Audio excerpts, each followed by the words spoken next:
Amy Ruiz, and I'm part of the COCL team. Thank you for joining us tonight. We have Jimmy Johnson joining us via telephone from Seattle, and Maria Medina and Laquita Lanford are watching the live stream and submitting their votes via Mandy Hood.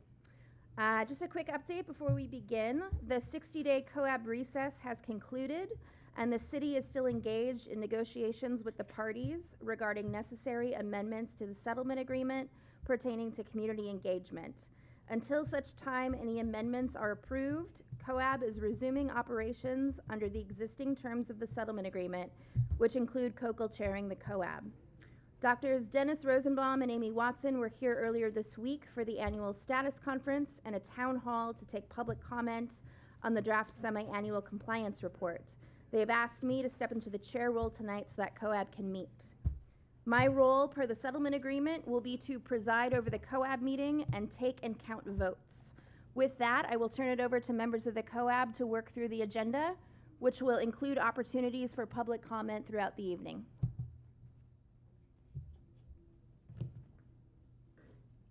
Okay, so I have the floor now, is that correct? It's up to you all. You all have the floor. All right, hello everybody. I'm Philip, and I'm the chair of the executive committee. First off, I'd like to thank you all for coming tonight, and I'd like to recognize the community who is here in support of us and offering feedback. So I really appreciate you being here tonight, and I'd really like to emphasize that we appreciate your participation. So COAB team, everyone here tonight, thank you, and I want to go ahead and get started on the agenda. We'll look at number 2 about the amendment to the COAB bylaws.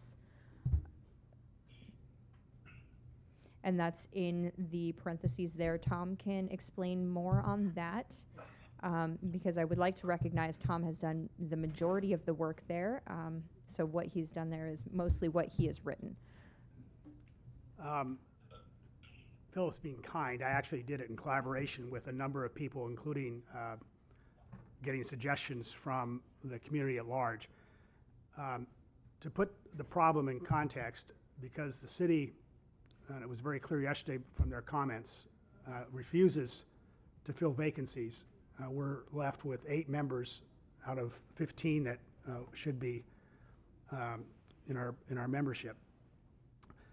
Under the current bylaws, we need a quorum to vote, and a quorum is 8 of the 15 the way the bylaws are written. Actually, under the settlement agreement, it says that a majority of the membership can vote, which would mean currently 5 of our 8 members would constitute a majority, and we could vote and pass recommendations and take other action. The proposed amendment would amend the bylaws to allow just that. And what I drafted was, with input from others, is that if our membership falls below 12, and it has, obviously, then all that we need under the proposed amendment is a majority of whatever our membership is at the time. So, for example, and as set forth in the proposed amendment, if we have 8 members, which we currently do, a quorum and also a majority would be 5. So that in the event, we're fortunate tonight, at least for the beginning of the meeting, to have all 8 of the remaining members present. But frankly, a couple of the members who are not personally here have had some tragic things in their families recently and may not make it through the rest of the meeting. But and I've already talked to them, and we all share their loss and wish them the best, I know. But so the amendment would allow the COAB to function and to be able to do work, which we've had trouble doing because of the way the bylaws are written. So the amendment simply says that with less than 12, all we need is a majority of whatever the membership is, and currently that would be 5 of the 8. And that should allow us to continue to work in light of the city's refusal to fill the vacancies. for which they're responsible. So that's, it's a fairly simple amendment, but I think it's crucial if we're going to be able to do any work. Philip? V? So is that a motion? Sure. So I'd like to, Oh, go ahead. no, I don't care. No, you first, Steve. No, please, sir. Oh, We have a second? Yeah, I second it. That's all. Okay, please. Catherine, second, thank you. So you want discussion now? If Yes. Any discussion? Go So, ahead, Rochelle. Just for the purposes of letting everybody know, I thought that maybe we should vote on suspending the bylaws in total, as opposed to making some fixes here and there. And I did talk to Tom about this, and for some legal reasons, which he can explain to you, he thought that was not the best idea. So I just want everybody to know that there was some discussion about that. I'm not sure it's a legal issue that I raised. But I'm not an expert about bylaws and all this kind of stuff. So I don't think we have to have bylaws at all. The settlement agreement doesn't require us to have bylaws. And Rochelle may be absolutely correct that the easier fix would be just suspend the bylaws entirely, because there are other provisions that may not work for us either, given sort of the dire straits we're in. But a more conservative approach would be just to amend the portion that we need to have amended. And that would allow us in the future to amend the bylaws with a majority of whatever our membership is. And so if there were other particulars that arose, you know, that should give us flexibility to do that. And you know, that assumes that we don't lose more members and that the city refuses to appoint people. I mean, I don't know about all that, how it's going to work. So I'm not partial to either approach. I mean, Rochelle's approach may be perfectly correct. I'm not sure. Thank you, Tom.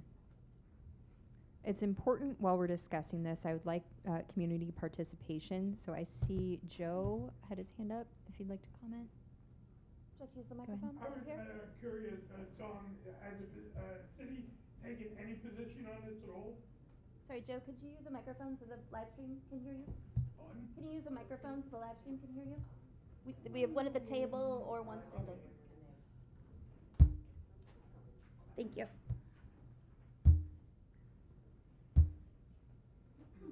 Throughout the evening, it would be easier for me if someone brought me a microphone. I was curious whether the city took a position on this or not. Have they said anything about suspending the bylaws, or? All I could say is, I think we've been abandoned. You know, there are no police advisors here. There haven't been any police advisors at the two last work sessions. City attorneys don't show up. The DOJ doesn't show up. I think we're pretty much on our own. Yeah. Is there a possibility that the city could take legal action against the COAB violating some provisions of city code or somewhere down there, or their responsibility? They're paying the bill, right? The city is paying the bill for this Yeah. Yes. indirectly Yeah. through COCL. That gives them some power. So my question is, if you do this on the bylaws, or you suspend a part of it, can the city react? Does anybody know that? I don't think they can. I don't think they have the authority to intervene at this level. I mean, that just points like another reason why we need an independent lawyer. Well, that's exciting. You guys are actually on your own. That's where a lot of us activists want you, on your own, Yeah. you know, without the interference of the city. Because we saw that as counterproductive. Even with the police sitting here with their guns, telling you without voting, I know they didn't vote, but they intimidated the people in the room, even if you didn't realize it. I mean, it's very hard for me to say a policeman intimidates me because he has his gun. Mostly, it's not a conscious thing, but it is a subconscious. Just think about that. You're criticizing someone who has a gun. Yeah, yeah. So anyway, I'm glad you're on your own. That should be celebration time. Yeah. Thank you. Just to respond Thank to you. And yeah, Joe, Michelle. this amendment, Do you mind using the mic, Rochelle? is it on? It should be green. Okay, so, to respond to you, this amendment was up on the COAB website for at least a week, and, the city had an opportunity to see it. They should be looking at what we're doing, even if we're on our own, they still, are sort of responsible for our existence. And, so, they could have seen it, and no one said anything, as far as I know, about it. Very cool. Not to me. Yeah, Joe, I wanted to respond to your comment. Thank you for sharing your concern about the legal issue of that. And I'd like to remind you that we've got quorum here tonight. We've got 8 voting members, and we have the right to vote on whatever we feel needs to be changed. For now, the city can't sue us, and that's where we have those rights for now. That's They great wouldn't news. They That- wouldn't that get is- much if they tried to sue me. You have no idea, Right you there have with you. Bring it no on. idea how great news that is. Be on your own and do something. Thank you. Dan, Nancy, somebody? You know, maybe you guys can just take the mic and pass it around yourselves. I don't It's know. attached It's to this corded. machine. It's Oh, kind of- okay. Yeah. And that's what, a 25-foot cord or something? 30? I'm Nancy Newell. I am the city. We all refer to the city. It's our money. It's our work that makes all this possible. And it puts us on the defensive if we buy their phrase. And that gives them the power. We have the power, and we should keep it.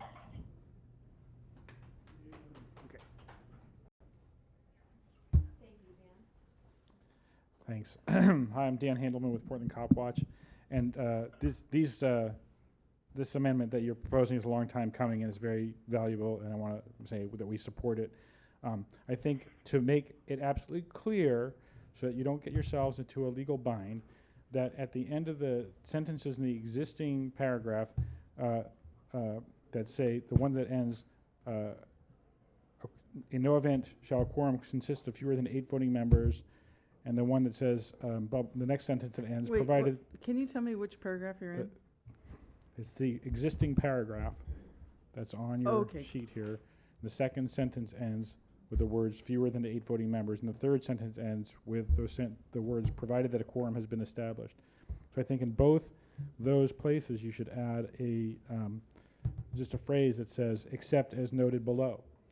And then that way nobody can say that your bylaws are in conflict with themselves, because you have noted below the exceptions, right? Does Okay, that let's make do sense? that. Yeah, I like Friendly that. amendment, Friendly amendment? you got Okay, that? thank you. That's a My great second idea. recommendation, and this is a different place in the bylaws, but it's related to the lack of full membership, that you should write in a similar amendment to the part of the bylaws that restricts the number of subcommittees you can sit on. That it should say if there are fewer than 10 members, the restriction on the number of subcommittees you can sit on is lifted, because otherwise you won't be able to get your work done. I don't think there should be any restrictions. Well, but this is kind of a holdover from people who had very strong feelings about it, and I disagreed with it when it was passed, but I don't want to disrespect their concerns, so that if there's a full quorum of 15 again, you have plenty of members that can be split up, then maybe you can go back to the old rule. But I think that for you to get your work done now, you should put something in like that. That's my recommendation. I completely support the idea, except that the bylaws currently require 7 days' notice of a change, and that's a change that would be separate from the change we've already put on the agenda tonight. And I'm a little uncomfortable doing that. Okay, well, you can put it on the table for the Yeah, next so we'll meeting. just, but it's a great idea. Let's, The other thing I wanted to say too is that I'm not worried the city's going to sue you. no. But historically, and especially with what's been done with your recommendations already, that you have passed with a quorum, I'm afraid that they'll invalidate anything that you do if you suspend all of your bylaws. To the extent that you can follow Yeah. the rules that you laid down without suspending them indefinitely, I think you'll be better off so that they don't say, oh, well, that was done outside of the way that the procedures are supposed to go. I don't want to see that happen to the hard work you've been doing. Thank you. Let's vote. Thank you, Dan. Does anybody want to make a friendly amendment? Well, That one was accepted yeah, that by one's Tom. not Dan's, but the one The first one, about except as accept noted below. So that's good. Do we need a motion for a Okay, friendly so, amendment? yeah, do we No, need it? that one's No. already Anyone's, Okay. accepted. does anyone second? We've already moved and seconded. Okay, so we'll close discussion and then everyone in favor of the motion? If I could call the roll for the record. Catherine Gardner? Aye. Jimmy Johnson was an aye via text to Mandy. Laquita Lanford? Haven't heard from her yet. Maria Medina? Haven't heard from her yet. V. Revere? Mila, aye. Dr. Rochelle Silver? Yes. Tom Steenson? Aye. Philip Wolf? Yes. All right, so we'll give it a few minutes for Laquita and Maria to submit their votes. So a few minutes just to clarify. So that would be to the end of this meeting? We've previously I think it's actually in the bylaws with the telecommunications, we've said we give people 5 minutes to get their vote in. That's fine. Yeah, while we're waiting for those 5 minutes, I saw Cleo with your hand, Cleo with your hand up? Well, yeah, I mean, I'm not trying to push back too hard, I mean, the meeting was supposed to happen at 5:30, so Well, they're watching. a little bit of leniency, I think, is the Portland way, right? Yeah. She's trying to reach them. Cool. Thanks, Amy. I think Calais has something she wants to say. Yes, yeah, Calais. Pardon me, Clay, I didn't mean to interrupt you.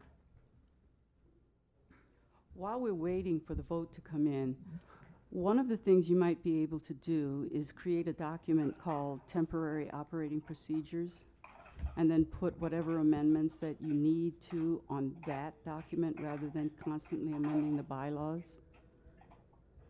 A separate document, which you can throw away when the COAB is fully restored. Thank you. It's kind of a neat idea. Laquita and Maria are both a yes. Motion Right. passes. Thank you for your, that was easy. Oh, look, the crowd's going wild. If I could just take a moment to, Jimmy, the motion passed. Would you like to stay on the phone, or are you Love going to this return to your meeting. family? I'm gonna return to my family. Thanks, Amy. I really appreciate it. All right. Thank you, thanks, Jimmy. Bye, Jimmy. Thank you, Jimmy, best of luck. Thank you, Jimmy. Miss you. And Okay. Moving on to the next agenda item. We have agenda item number 3 regarding the reorganization of the subcommittees and the potential consolidation of the DSUFCS and AS subcommittees. I'd like to give this over to Tom so that he can bring this up for discussion as chair of the DSUFCS committee.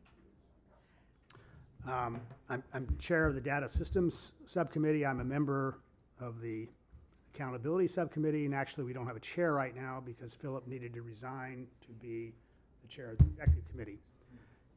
I don't recall whether at both of those subcommittees, I know one, and I don't recall. We considered and discussed and voted on a recommendation that those two subcommittees be consolidated into one because, like, two reasons primarily. Our membership is so low, and there's overlap in those two subcommittees anyway. And it was requiring us to meet 2 or 3 times at the subcommittee level. And the second reason is the Accountability Subcommittee spent about 8 months listening to people, having presentations, and then working on accountability recommendations, which are on the agenda tonight as well. And so, you know, a major part, at least of the existing sort of agenda for that subcommittee has been addressed at the subcommittee level and is ready for the vote by the COAB. There's more work to be done, but I think it made sense to the 5 or 6 of us that are sort of on those 2 subcommittees to get it consolidated so we don't have to have so many meetings and can still do the work. So it just seemed to make sense given some things have changed over time. Yeah, V? So I'm a little conflicted here. I mean, I think I was one of the ones that actually brought it up initially.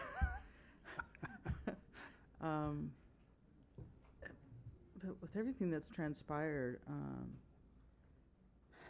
I'm concerned if like, I guess I want to hear from the public, you know, but from the community, and see what you all think about, if that makes sense to you. And not, I mean, there's a weird sense that it's coming. Hold on, it's coming. To me, there's a weird sense of optics that happens when it gets subsumed back under the DSUF CSA, as it would be, right? And that is that, you know, well, we're just going to push that subject of accountability away and under. I'm not saying that, you know, we're not going to do the work, but just like optics. Because a lot of, from what I've seen, what the community has expressed is there's no accountability. And never mind about Garrity and all the rest of that, but there's no platform that's in plain view that the community can say, at least I can come and bring those issues about accountability to the accountability subcommittee. So I'm conflicted, and I just want to share my sense of conflict about that. And I would really like to hear from the community. Rochelle? Well, I think we need to look historically at what happened here. The Data Systems Use of Force Compliance Subcommittee was working away on their issues, which were primarily bias-free policing and use of force, which took a tremendous amount of work. And as we were working along, the issues about accountability kept popping up. And so we went to the executive committee and said, we think we need to have a committee that's focused on accountability. And they gave us some pushback, but eventually they agreed. And the accountability committee sort of plodded along a little bit with some difficulties. About place of meeting and so on, and you remember, V. Anyway, as it happens, though, Oh, right, the November 2015. the same people are on the accountability committee Right. as on the Yes. Data Systems Use of Force Committee, minus 1 or 2, but they each go to all the meetings. Yeah. So they're all the same people that are there. The Data Systems Use of Force Subcommittee did primarily all the work that they were going to do on the initial 48 recommendations. Right. They have room now to look at accountability, and it doesn't make sense to have to go to this meeting to say I this, know. and this I know. meeting to say this, Right. It's when it hours. really sort of all merges Oh. together, for me, anyway. Okay, I have an idea. V? So, with that said, could we change the DSUFCS to like, ADS, CS or something like that. So that way, it's leading with accountability. My issue is, Yeah, all right. I mean, I have no issues about its name. no, But So let's wait. all be clear on what it is. I'd like to say something.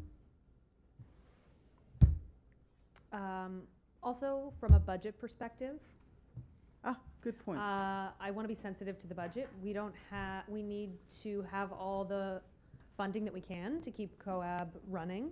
And having two separate subcommittees, DFUSCS and Accountability Subcommittee.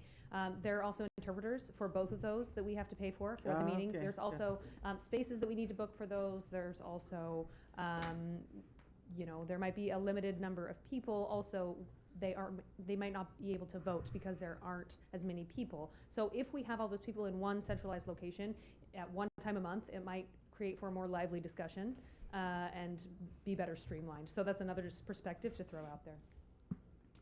Yeah, Amy. I just wanted to raise a technical point. I don't know the answer to this, but if a consolidated committee now with the quorum change would have 5 or more COAB members, that may cause issues we might just want to talk through. Off the top of my head, I think that would in some ways make it a quote-unquote official COAB meeting, which would then carry the requirement that we place on it to live stream. It just Just wanted has to flag 4. that. No, and don't we just need the quorum? It would just have 4. Don't we just need quorum for the general meeting? Because the quorum, here again, we go with the issue about voting at the subcommittee level. It's, right? I'm saying if the new quorum for the COAB is 5. So if a quorum of COAB members convenes in another way, such as at a subcommittee, but it sounds like that's not an issue because there would be 4 members. currently, yeah, there are a total of 4 COAB members on the 2 subcommittees. And we could just consciously, for the time being, until we're totally free of the city, which I think is going to happen, we could just keep the membership at 4, which would avoid the quorum issue. But everyone's welcome to come and participate and do whatever they want to do. Yeah.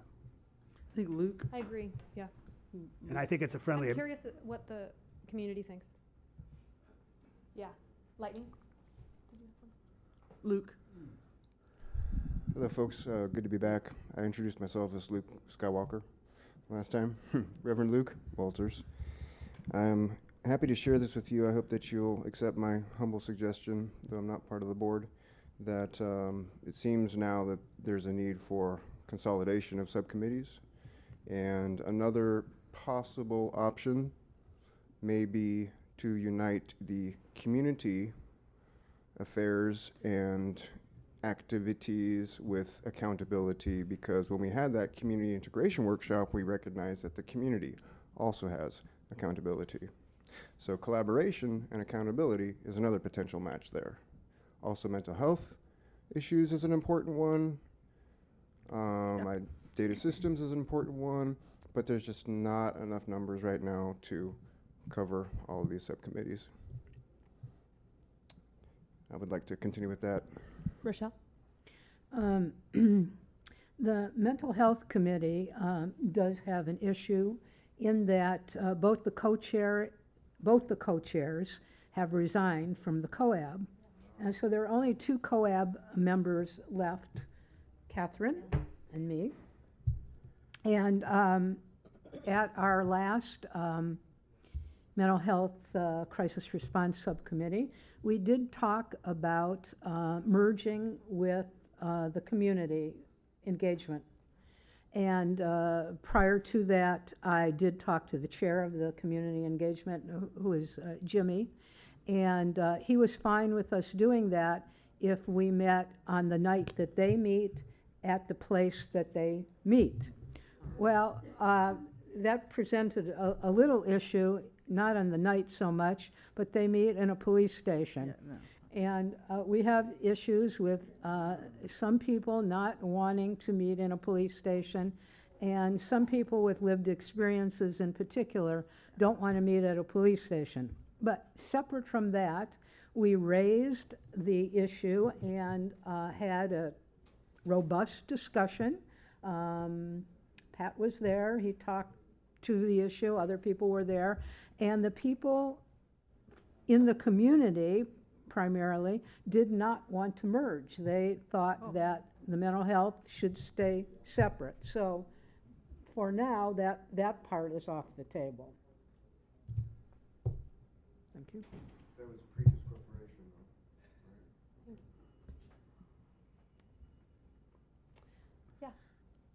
though, right? Good evening. I'm Charles Bridge Crane Johnson with Gadflies for Justice. And Is that your new name? yes, well, not legally yet, but so. That's funny. I think that it might. I mean, considering, even though earlier this year, the city, maybe through 2 different channels or only through the auditor, floated some new thinking about accountability.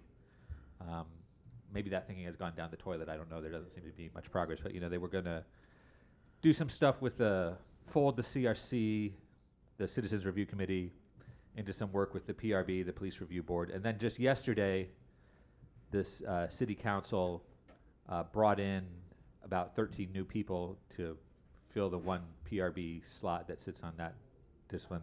About half of those people are lawyers. But I think that it would almost, maybe since the city doesn't really seem to have any real commitment to or traction on ideas of accountability,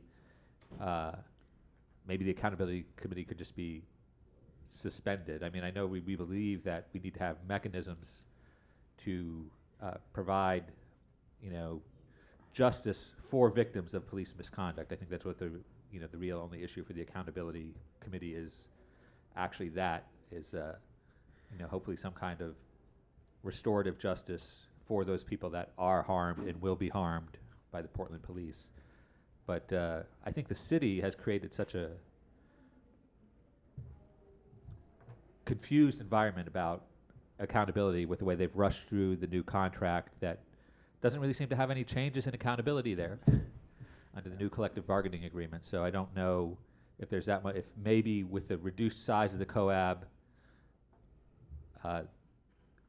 there isn't capacity, or that's not the best use of our resources to have a discussion about accountability for a city that's not listening and doing police accountability. Thank you. Rochelle? To comment on that, later in the agenda, you're going to hear about 46 recommendations that the accountability subcommittee is making and about accountability, and we have designed a whole new accountability system, which we think is much better than the Byzantine one that exists now.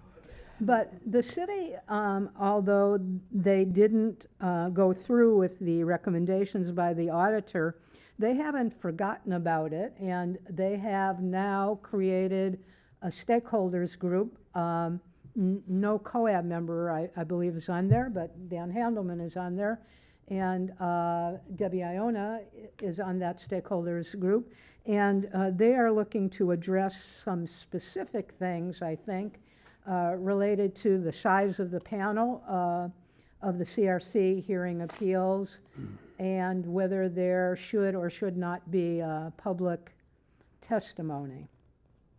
I think those are the only 2 things that they're looking at, but they may look at.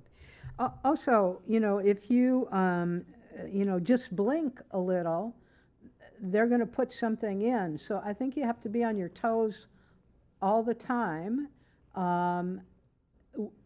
The accountability system as it currently exists is not good. I mean, there's some good pieces of it and some not good pieces of it. And I'm hoping that we can get somebody to listen to our plan, which I personally think is good. So I would not want to not pay attention to accountability. Thank you.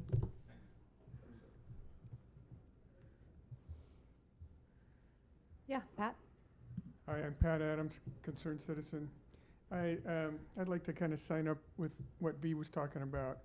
as far as that name, the Accountability Committee. I went to several of those meetings, and really what I saw was that the citizens did come to the meeting, and they did tell their stories, Yeah, yeah. and they looked to us to listen to them.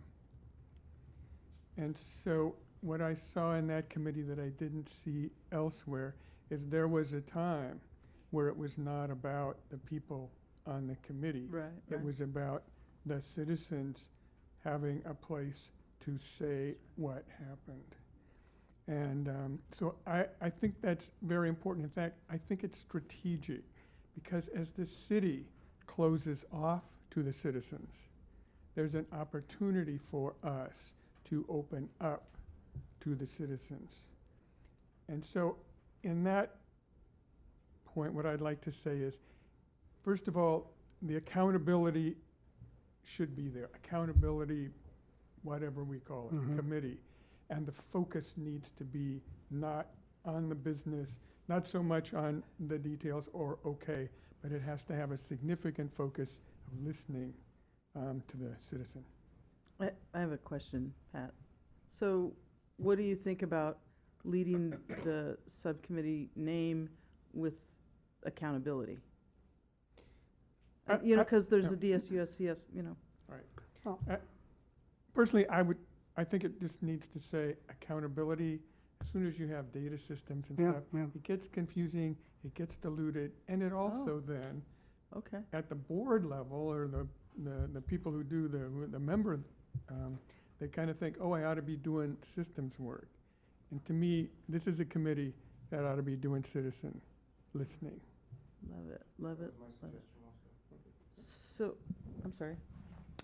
Thank you. Yeah, I think Joe had something to say. Oh.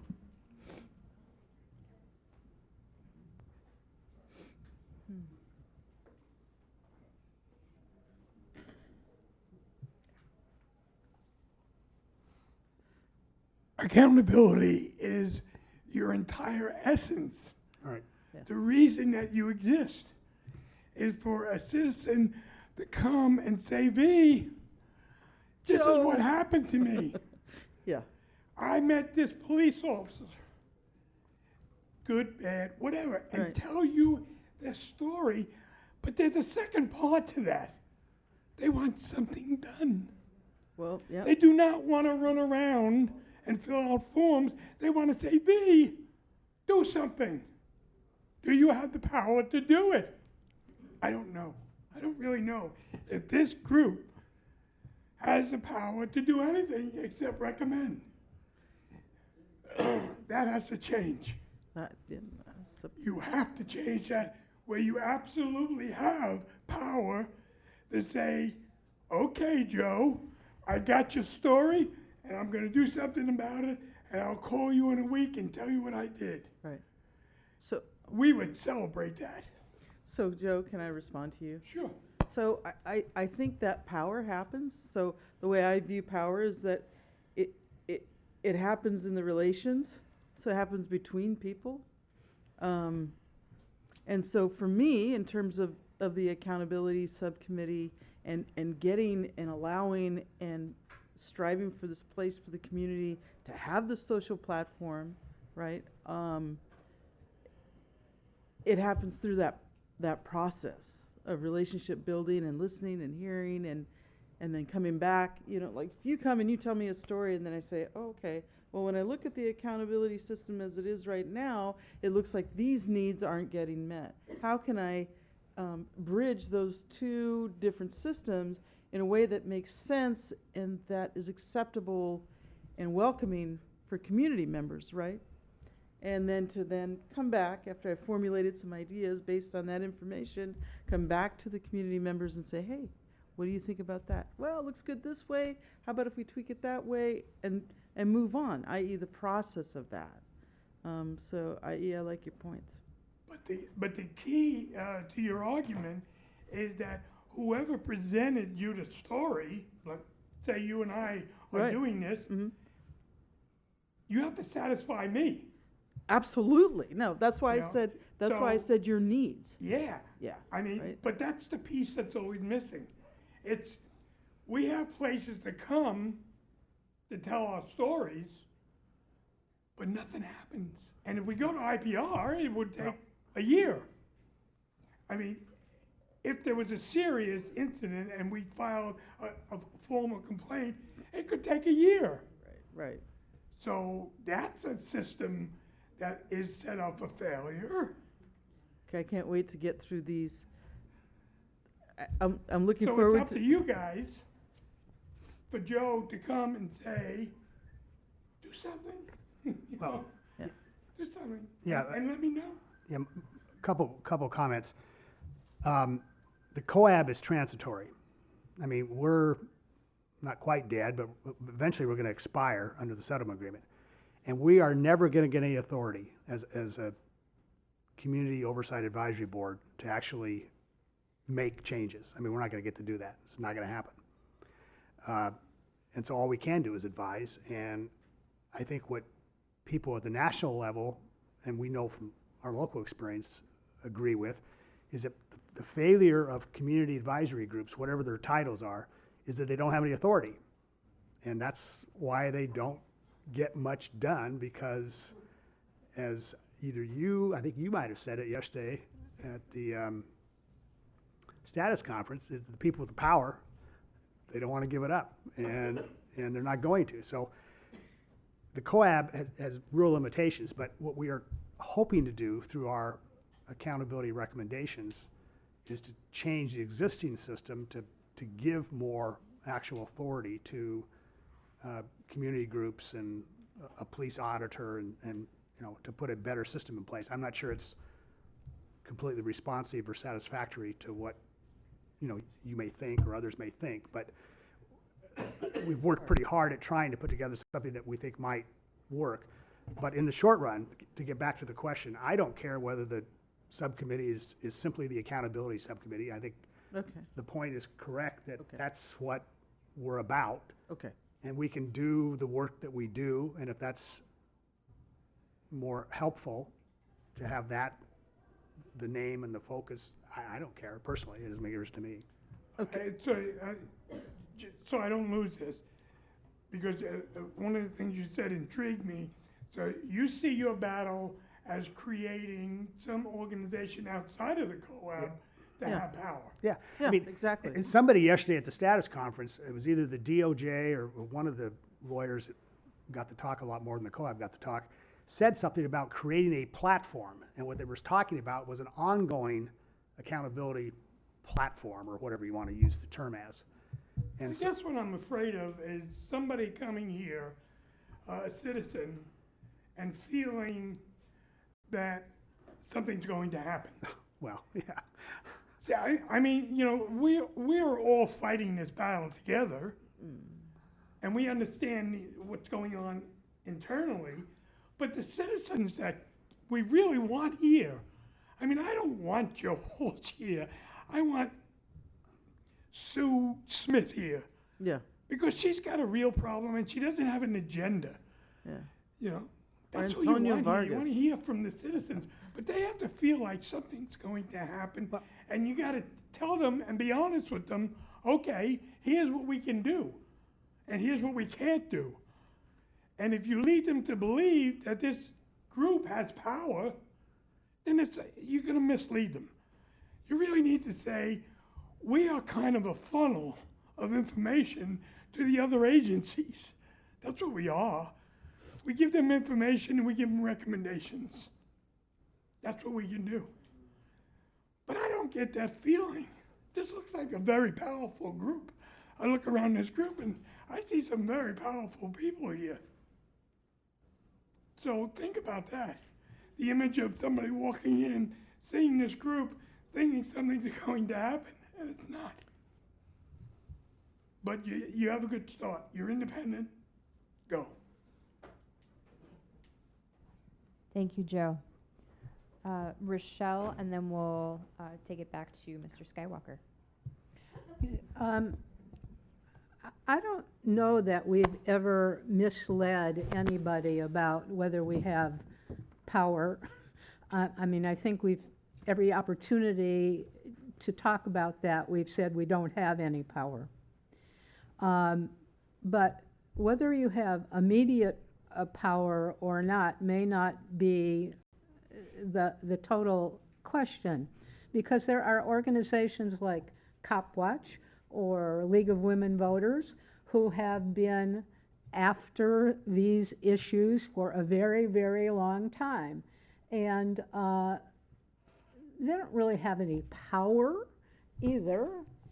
They make recommendations, they comment on things over and over and over again, and then sometimes there is a change. And I think really that's all that's going to happen from this committee. We have a little advantage in that we get a little press now and then. Maybe a lot of press now and then. And, you know, the city is aware of that and needs to be a little careful with a group like us.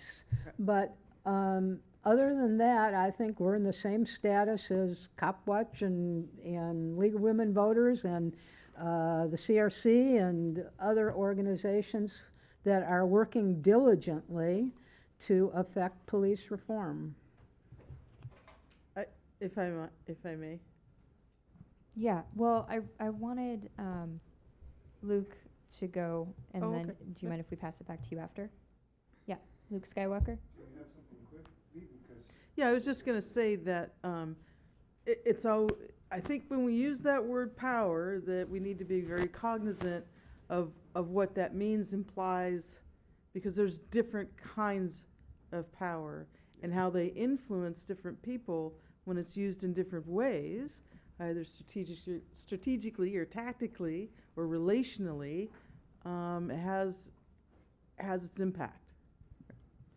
I wanted us, in other words, this board is, sure, it has a little bit of weight behind it, but only because the community comes. Because if we're not informed by the community, then it doesn't mean anything. We're just sort of this nebulous actor out in the islands of cyberspace, right? Thank you very much, V. That's a Thank you. very complimentary statement with what I have to share. Oh, good. Oh, you? Reverend Luke Walters here representing Disability Rights of Oregon's Advisory Council, Protection and Advocacy for Individuals with Mental Illness. When I was here last time, I spoke of repurposing and what is within scope of COAB and what is not. If this is just for advising, we need to know that. If we can actually do something, let's focus on what is working. Maybe demanding for accountability hasn't been working.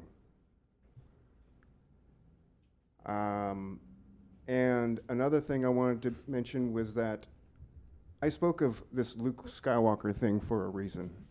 Everything in my life has meaning.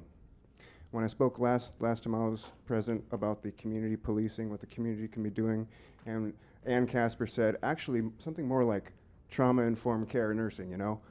That's what we're getting at. I've taken this role of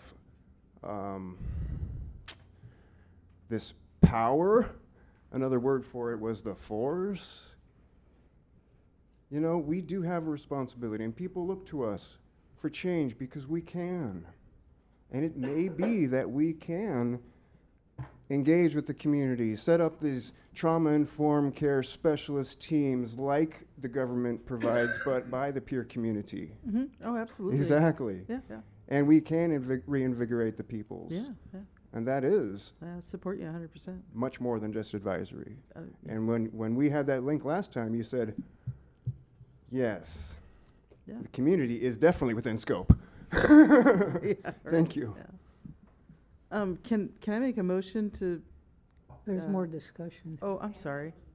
Yeah, I see Dan had his hand up. We'll do that as the last comment, and then we can close discussion. Yeah, before you vote, I'm a little confused because the proposal on the table that you put on the table was to merge the two committees together. And then somebody from the audience said that they'd like it to just be the accountability subcommittee that only talks about accountability and doesn't get, I think the word was distracted by these other things. But I want to make sure that the data systems and the use of force and the compliance parts are going to be part of whatever the name of this committee is. Yes? Okay. And in fact, I want to make sure you can get to your recommendations about accountability, because we also need to talk about compliance, because the compliance officer's report is out, and the deadline for anybody, including you, to make comments is the 31st, which is Monday. So I'm not sure what your plan is about that. Thank you. Yeah, Right. Thank you. My understanding from what Pat said, I'm just gonna take this here, is that all of the work is subsumed, is that right, Pat? Into the accountability subcommittee, the data systems, the compliance issues, and the rest of the settlement agreement work. That's what I understood from what you were saying, Pat. Well, and also, you might have to, it might be efficient to separate this real work that Dan's talking about from the other side, which is the listening to the community. I think they can be done in the same view and just have, no, I'm asking, right? Okay. So that's the way Dan? I am. That's why so why can't we have the work sessions with specific, and that can, I think that's something that can happen in the accountability, within the accountability subcommittee, that we decide, okay, there's a data systems work session, work group, and a compliance work group. I don't know. I guess I want to hear about that. Okay, so before we close, I would, from what I'm seeing right now and just getting the feeling from around the room, the recommendation is to move the two groups together. If that passes, we can focus on the details of that, how we want to work that out. But the recommendation right now is to coalesce those two groups, and that's what's on the table. And change the name just to Accountability Subcommittee, with the understanding that we're going to look at everything that needs to be done, except for what the other two subcommittees Yes. are dealing with, Correct. because they're specific to certain other tasks and areas under the settlement agreement. Right. I think those other words are important, though. I think you could call it accountability Second. subcommittee, and then below it in parentheses, or however you want, put the rest of those words, because I think those words are also important. I'm open to that. Okay? Unless there's any strong, So do you mean when we Yeah, have on the unless there's- I'm website the sorry, list of Amy. subcommittees? I'm sorry. And we Yeah. describe them? Right. Or in all correspondence, like, In everything, that the name is accountability subcommittee, below it in parentheses, data systems use of force compliance. is everybody in the community okay with that, or are there any strong opposition opinions to that?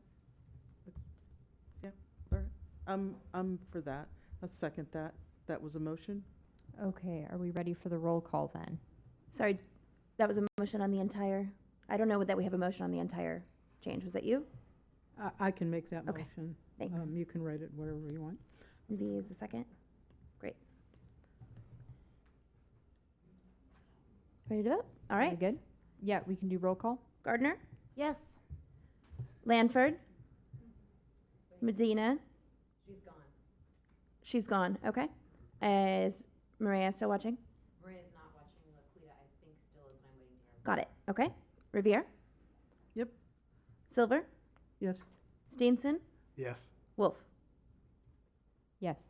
Motion passes. We can add in the additional vote if it comes in. Thank you, Amy. So Thank I have a you. quick question. Oh, yeah, Rochelle. Now that we're off of recess, can we convene our subcommittees, and can we expect that police advisors will show, or?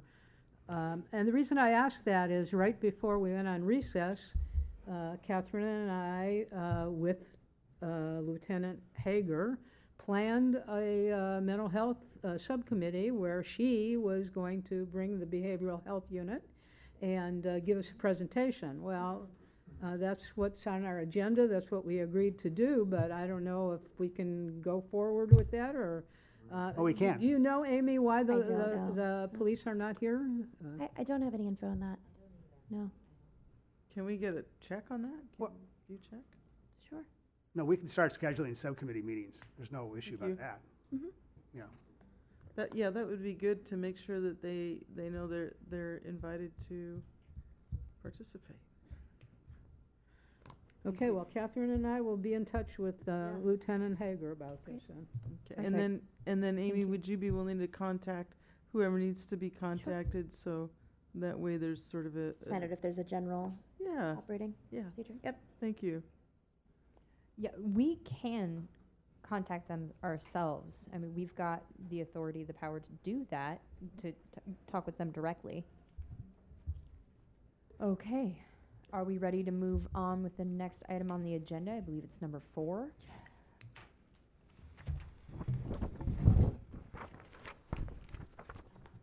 Now, this exciting part of the meeting, recommendations from the Accountability Subcommittee. We've had several recommendations that have been brought here tonight for a vote, so I'm going to pass it now off to Tom. To briefly put it in context, and I mentioned it earlier, when the Accountability Subcommittee was formed and up and operating, I think in late 2015, the consensus was we should gather information. So we had the city auditor, we had the IPR director, we had Portland Cop Watch, we had Jim Young from the CRC, and there may have been another person or two besides just general community. Actually, Portland Cop Watch made a presentation. So we had, I think, 5 or 6 somewhat formal presentations, and then lots and lots of community input, and that stretched over a period of 3 or 4 months. And then a work group was formed consisting primarily of Debbie Iona with the League of Women Voters, who's been active on these accountability issues, Dan Hanneman with Portland Cop Watch, Rochelle, who has experience on the Citizen Review Committee and is well aware of those kinds of issues, and myself, who frankly has not had much involvement with accountability issues over the years.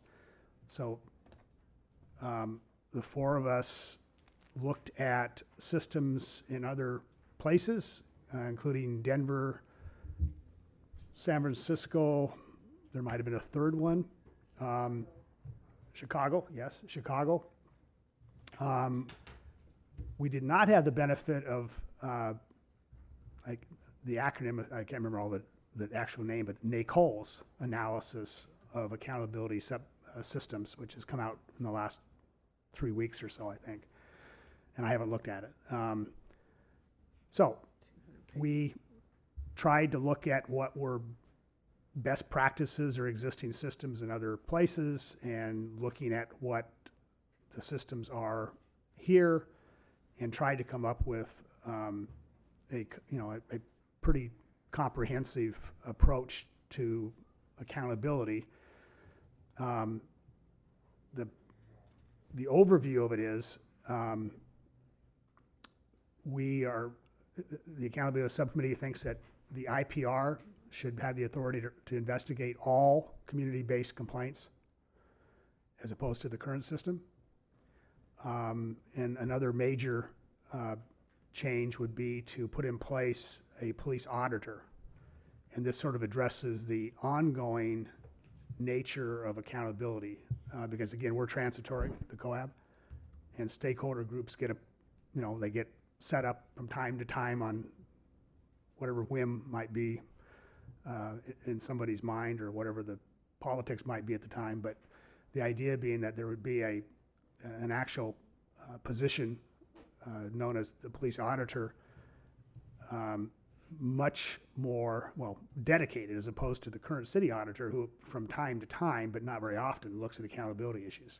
So the idea being is the police auditor would have the authority to look at the police bureau on an ongoing basis, to oversee and manage community complaints through the IPR, recommend changes, and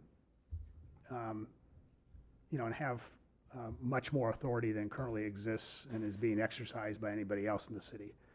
I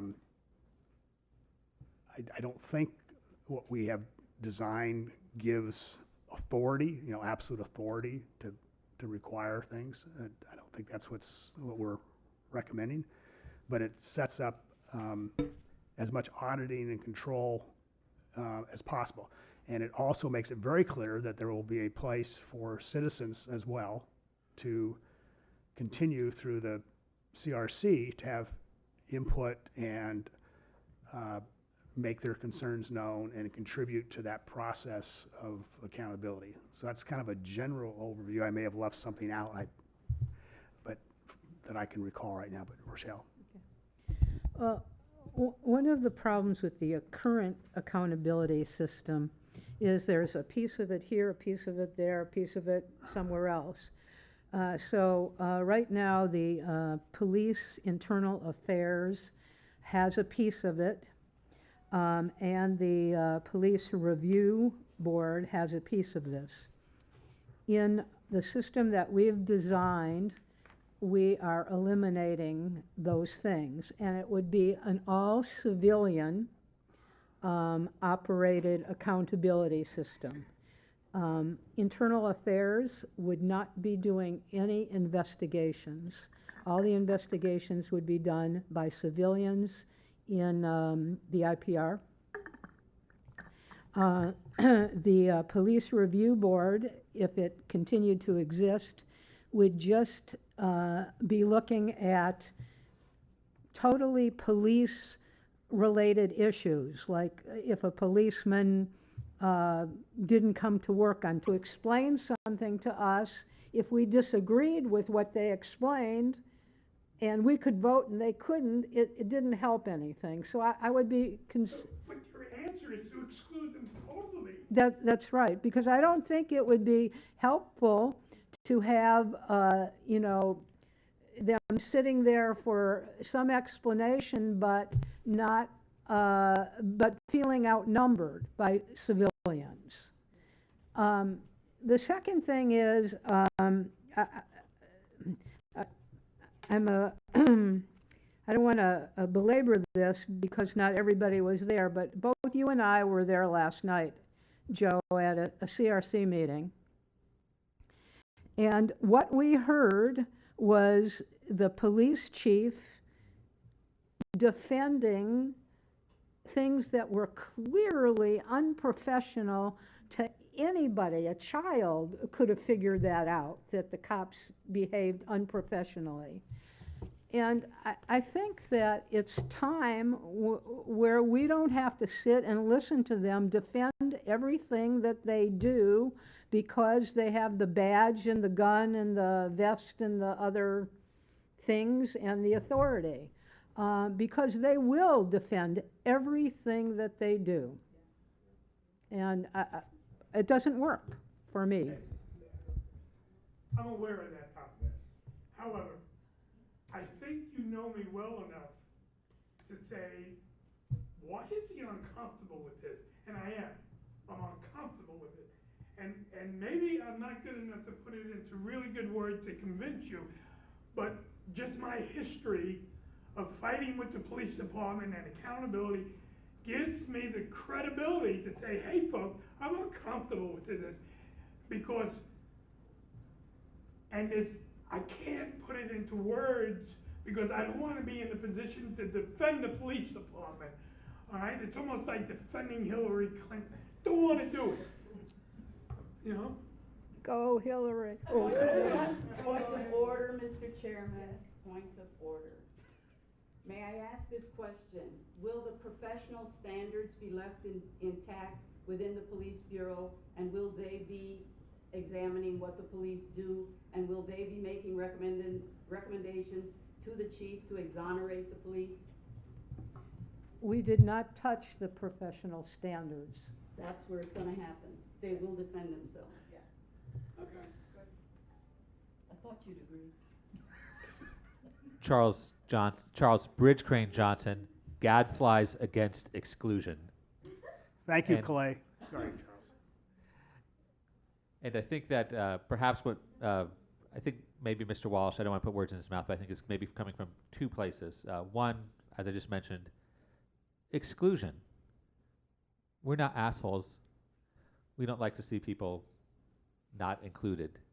So maybe we have some empathy there about police exclusion. And the other is, you know, participation, a chance for people to say their share. But I think it's important to remember that I don't know when it started, but right now, our loving, caring, serving, protecting police department's idea of integrating with the community is some bullcrap called the Police Review Board, where one ordinary citizen gets to be outweighed by 5 professional salaried police officers.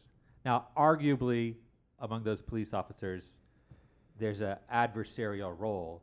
The shining knight, white armor, internal affairs-ish type people are looking for the bad cops. But as a community, there hasn't been very much satisfaction with how that works. That's why we had to create the IPR and the CRC. So I hope that we can embrace the recommendations of the accountability committee and think about it's not like we have it's not by fiat. We're not going to be able to force this on there. Right. As we've noticed in the last couple of weeks, when dozens of police officers came to City Hall and working with the mayor, clubbed and pepper sprayed and beat people until they were outside of the building. The police are very adept at advocating for themselves. So we probably don't need to do that here. Thank you very much. Yeah. I mean, they just got a 9% raise over, the lifetime of the contract. So. Right. Yeah. And yeah, I agree with, I think, the point you made about including police and it not working. I feel like we tried that on COAB. I don't feel like it was a failure of the COAB board. You have people like Tasha Hager who were busy defending how pretextual stops are necessary because that's how you solve crimes, and how, if she couldn't use an electronic controlled weapon or taser, at the end of the day, she'd draw her gun because she wants to go home. And, people like Paul Meyer trying to kick people off for paraphrasing his words, which anybody who's ever been in academia and has written research papers knows that happens all the time. Often you don't quote the thing verbatim, and just things like that. So I feel like that was tried and it didn't work, and it's not because of lack of effort. And yes, as people have said, the police have their own union. They have access to free lawyers. There's no union for citizens. There's no free legal access and stuff. So, and police officers are welcome to come here anytime. There's nothing that's stopping any of them from not coming here and not giving input. That's never been the case that they aren't welcome. I send members emails to come join the meeting all the time. So it's not as though we don't want them there. And I'll just make a point too. Okay. And I was out of state when these recommendations were passed. I participated through the phone, but I mean, if there was huge pushback then, maybe the people that were attending could let us know. But I mean, on the face of it, I'd like to, after Dan is done, I'd like to recommend all of these recommendations in one fell swoop going forward. So okay, thank you, and we'll pass it back to Dan. Just in terms of the question of police being part of the board versus being present in the room to answer questions, I think there's a difference. I think it's okay for them to be there to answer questions. And I think that if the police advisors to your group had understood that was that's what I understood their purpose was here, that if you had questions about specific subject matter, they can answer it for you. But instead it became them advocating, and I think that's where the breakdown happened. Just a point of clarification, I didn't sit per se on a work group, but I did put in a lot of advice through email with Tom and Debbie and Dr. Silver. And for another point of clarification, there is a stakeholder group that's being convened by the mayor to look at these very narrow subjects. It was originally going to be today. That got postponed. Then it was going to meet on Monday, and that got postponed. So we don't know exactly when it's meeting, but the meeting is going to be open to the public because of pushback from us and League of Women Voters. So we are also going to, at Portland Cop Watch, ask for other people to be added on, because it's a very small group right now. We've already asked for the people who are on the 2010 stakeholders group to be added. I am going to, with the support of my group, ask that COAB have representation on there so you can bring this to the table. Now, unfortunately, because of the narrow scope, what's probably going to happen is there only, to the extent where you say you want there to be 15 members in the CRC, that'll probably be the only recommendation that's relevant to this work, but they're also going to discuss how to move forward with broader changes, and that's where this plan's going to come in very handy. So I just want to make sure that the community's understanding where this fits in, and it's lucky for you that everybody thought that the council was going to pass the auditor's recommendations on the second week of September, and we, CopWatch and other people organized to slow that down, and so we have bought you the time to finalize these recommendations, and I'm glad that now it's all going to be part of the work that's going forward. And of course, there are a couple of little things in here that we've had issues with, and I'm not going to ask you to amend this. I think you should just pass the package the way you wrote it. One of the things that I want to bear in mind, just in terms of the things that have been brought up here, that whatever you put forward is not going to pass City Council the way you wrote it, right? So there's going to be changes made, and my big concern, and one of the things that we have to really pencil out, is if we're asking the CRC, which you're doing in here, to replace the work of the Police Review Board on every case that involves a civilian, and then also to hear the appeals, that's going to be a lot of work for 15-member groups. We got to figure out a way to staff that. But that's, again, that's a detail we can work out later. I'm not asking you to amend this, but I just want to go on record with that as a concern, so we can think about it as we move forward. Thank you, Dan.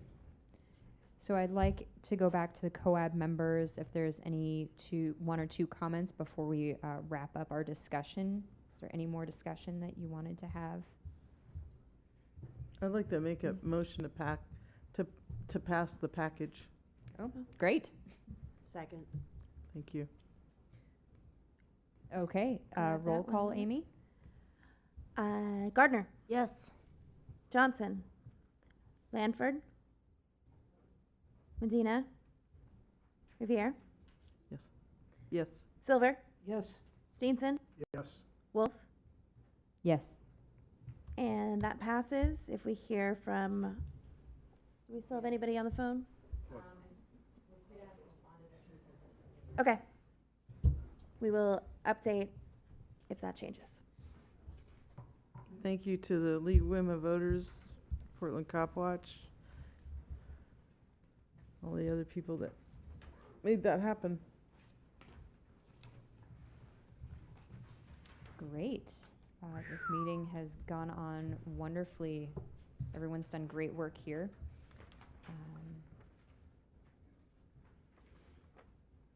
Well, we have finished up with the agenda, but it was my understanding that there was something that Tom wanted to add that wasn't on this agenda. Well, there's two things. I think there's the issue that Dan has raised about the current or the recent draft of a compliance report by the COCO.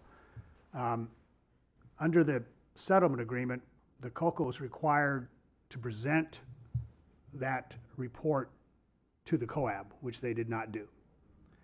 They're also required under the settlement agreement to give us 30 days to consider the report, which, because we've been in recess, has not happened. So, and I guess with those two issues on the table, the other thing I would add is, because we've been in recess and been trying to prepare the report for the status conference, and we couldn't formally meet, I've spent personally no time looking at the compliance report, and and historically, even when we've made recommendations about the compliance report, they've done almost no good. So I personally am not very anxious to spend time talking about that compliance report, because the COCO ignores us anyway.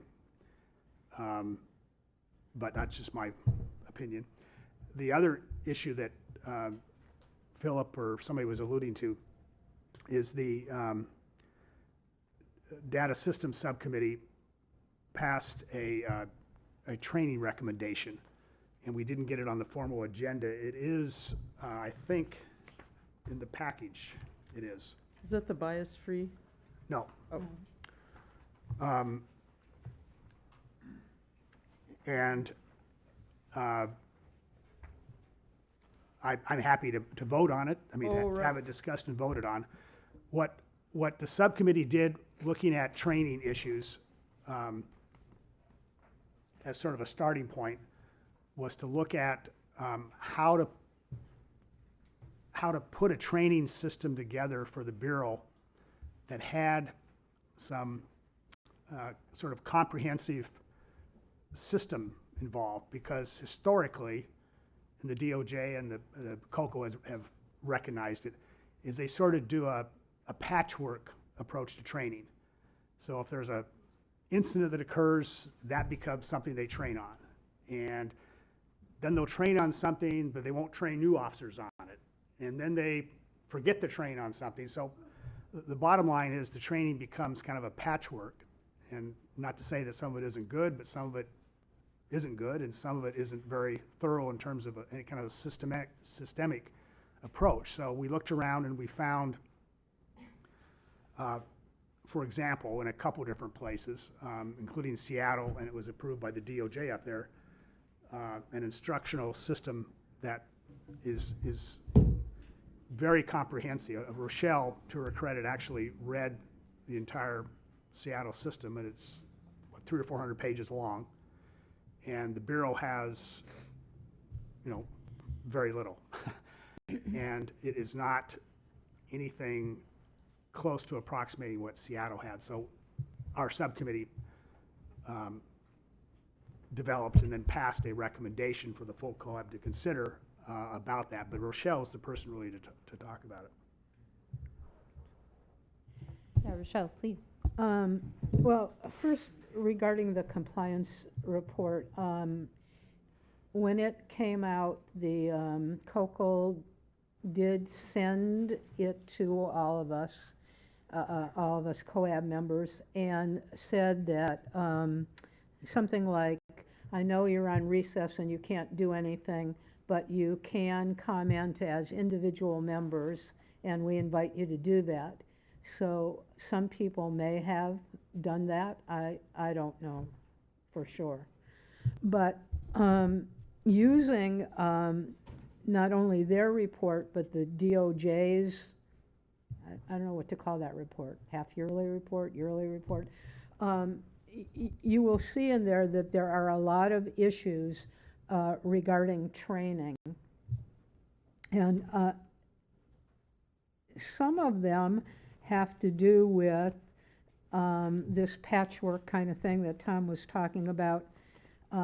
They do a needs assessment that says, oh, you should have a training on X, and then they put together a training on X.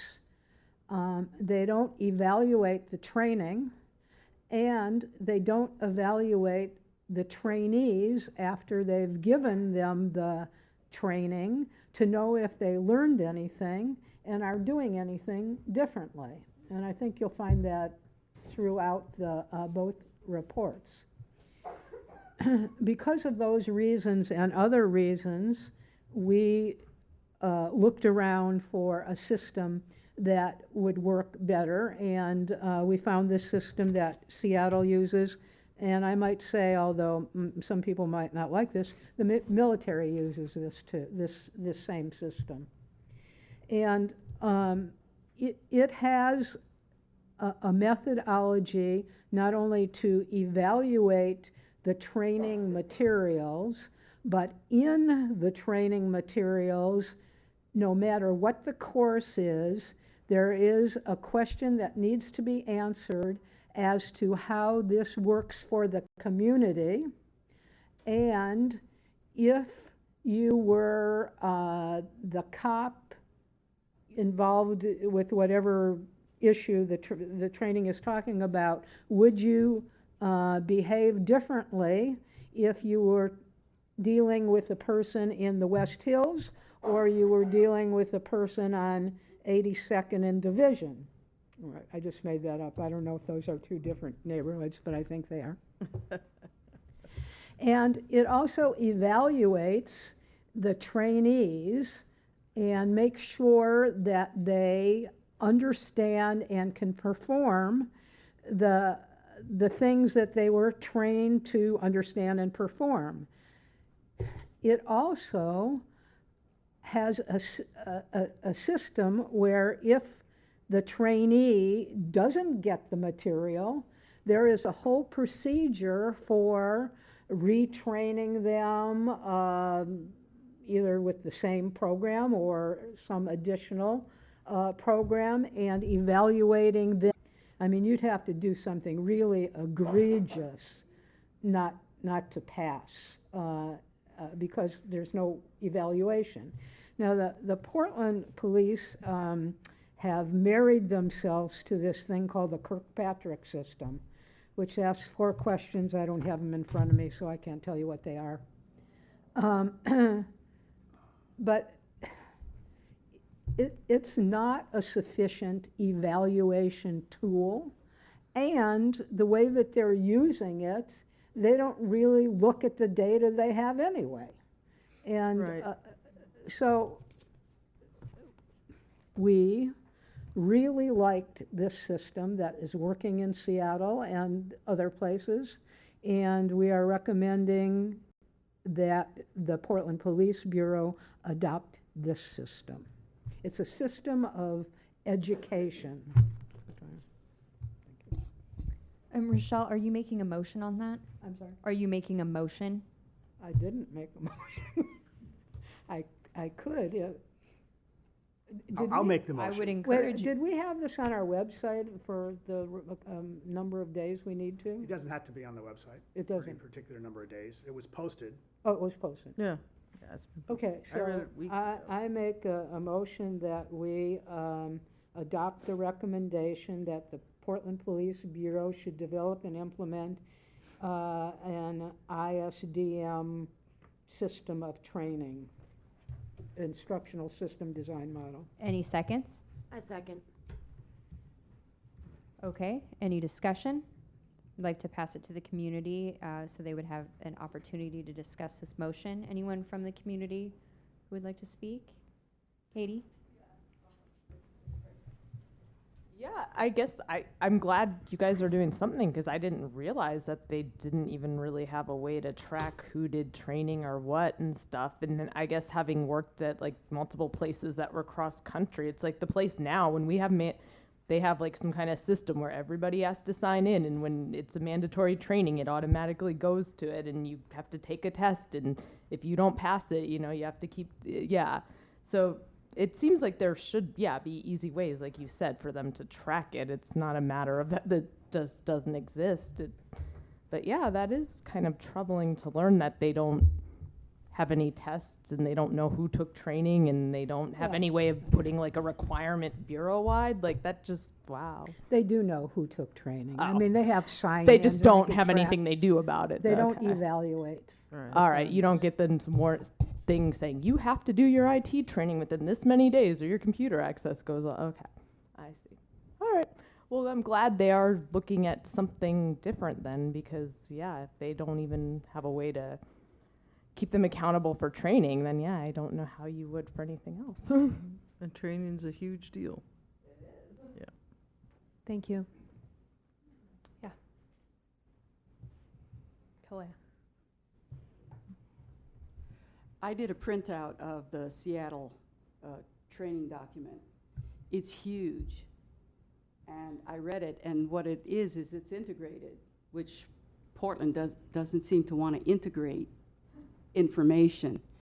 But Seattle did want to integrate the information. And I gave a copy of this to Kathleen several months ago. There's a copy, if anybody wants to read it, in the COAB office. It's, 3-4 inches thick. It's big, it's good. Thank you. Go there. Dan. Yeah. Four words of testimony. Bring your own. So Dan Handelman, once again, Portland Cop Watch. It was not clear to me if you're planning to do general public comment after this is over. So regardless, I would like to hand you copies of the Cop Watch analysis. Some of you might have gotten this last night, of the COCL's report. And the reason that's relevant to what you're talking about now is there are sections in there about training, and the Training Advisory Council specifically, because they made their first recommendations in 3 years earlier this year, and that were mostly about delivery of training. And that was our big complaint, that they're actually, under the settlement agreement, supposed to be making recommendations about use of force training, but they only focused on how to deliver training. I don't know if this is in sync with what they did. And I'm not saying that it's crucial that it should be, but what has worried me from day one, the very first meeting you had, I don't know if you remember this, at the library, there were February representatives. 2nd. What's that? February 2nd. Yeah, February 2nd last year. Yep. There was a bunch of people from the different groups, the different advisory groups there. There was Citizen Review Committee members there. There was CPRC members when it still existed there. But then since then, they've stopped coming, and there's not really any intercommunication among your groups. The Training Advisory Council actually wanted to put one of their recommendations was that any recommendation about training should go through them, and I don't think that I agree with that either. I do think there needs to be discussion among them. I have no comments on this. I wasn't aware that this was on the agenda tonight, so I haven't looked at it. We don't have any pro or con about the substance of your recommendations, but I just want to encourage you to remember that there's other groups out there that are also mentioned in the settlement agreement, and that there's got to be a way to find a way for you all to communicate with each other. Rochelle? I just want to make a quick comment. We did meet with the two people from TAC, the Rio Rios and Susanna Boston, yes. Boston. whatever. And we went over this with them. Rio Rios was delighted because he knows this well from his military experience. So we are not forgetting to do those things. Good. I'm Thank glad you. to hear it. V? So I sort of want to comment and then reflect a little bit. So when I first joined the COAB, one of the things that I decided to do, sort of took upon myself, was to start going to the CRC and the CPRC and the HRC and the PCOD meetings. And then I realized that I had a life, and that I only had so much time that I could commit. I mean, I care, right? But I really only have a limited amount of time with the rest of the other things that are going on in my life. So when I met with Judy Prosper and Deanna Wesson Mitchell, when they asked me to come in and talk to them, I let them know that I thought it was important to have somebody that's paid to do that, right? To go and have those inter-city commission board meetings and to convey that information from the COAB or to the COAB from the CPRC or the HRC or the PCOD or what other ever relevant commission or information that was coming out of another board. So I just wanted to make a note of that happened, but somebody needs to get paid. Needs to be I don't know, at least a half-time FTE, you know. Yeah, because a lot of that stuff's during daytime too, so if you work Yeah. a day job, like, Or they overlap, right? So maybe CRC has the meeting at the same time, or there's not enough time in terms of travel time. You know, one time I went way out to 82nd and Sandy nearly, and from my neighborhood, that's 2 hours and 15 minutes at that time during the day. and they're not reimbursing for mileage or anything. No, yeah. So anyway, just want to make that point. Okay. Anyone else? Any comments before we close? Charles? Charles Bridge Crane Johnson. No introduction necessary. But in city council, they make you say every time you testify, for the record, your name. Okay. So Charles Bridgecrane Johnson. We're flexible. Flexibility is good. I came late to Judge Simon's status conference, so I got to hang out down on the 12th floor instead of the 13th. Even when topics such as civil arrest or civil unrest, excuse me, and also that the city attorney's office was somewhat traumatized that the DOJ would euphemistically talk about throwing water. But I did hear Judge Simon talk about, for lack of a better phrase, his impotency. And that unless the Department of Justice or the city, one of the two parties, will function as his Viagra, he will remain impotent. And I think that it's very important that I think we're going to get better response from the Department of Justice. So when you people who are on the COAB, you people, think about your situation. The fact that your situation is a glaring, huge, systemic violation of the settlement agreement, and that the behavior of the city council under almost any reasonable legal interpretation counts as deliberate indifference for their duties under the settlement agreement. I would like that the community would, even if we think it is a vain effort, it is perhaps a windmill we need to tilt to try and influence the Department of Justice, or maybe some of the other, maybe like the AMA Coalition, to specifically note the grievous nature of the failures of the city of Portland to robustly live up to its agreement, or even not so robustly do what it said it was going to do when it crafted the settlement agreement with the Department of Justice. Thank you.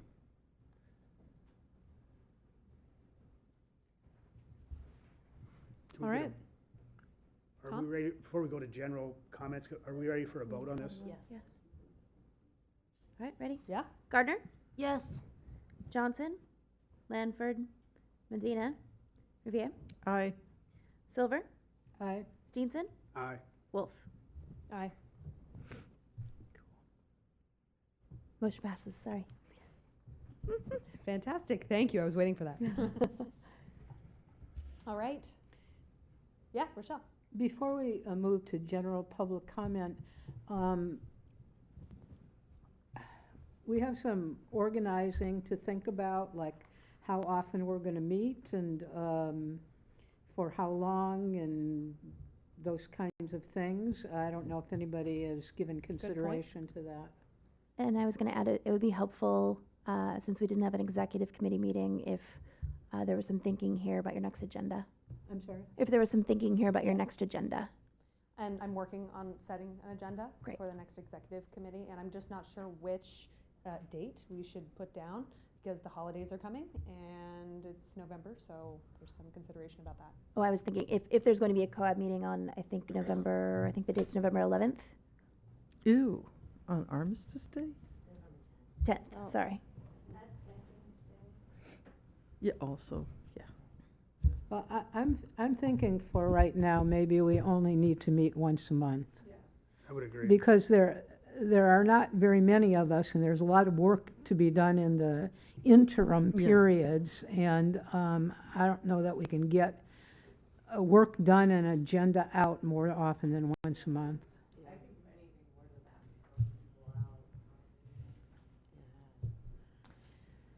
I have a suggestion. Perhaps we could meet once a month, just until we actually officially are disassociated from COCL, and then continue to meet by twice a month after that. Is that a motion? No, not a formal motion, just throwing it out there. If someone needs to make a motion, then they can do that, but I don't know. Don't need to. Tom, I see you thinking over there. What are you thinking? Well, I think, my suggestion is schedule the one meeting for November, and we can just go from there. I concur. Yeah. It's a consensus vote, my I goodness. think it's it actually works with the calendar because your second meeting would fall on Thanksgiving. I also want to note that So as, that's group consensus then. Do we need a formal vote? Okay, we're good.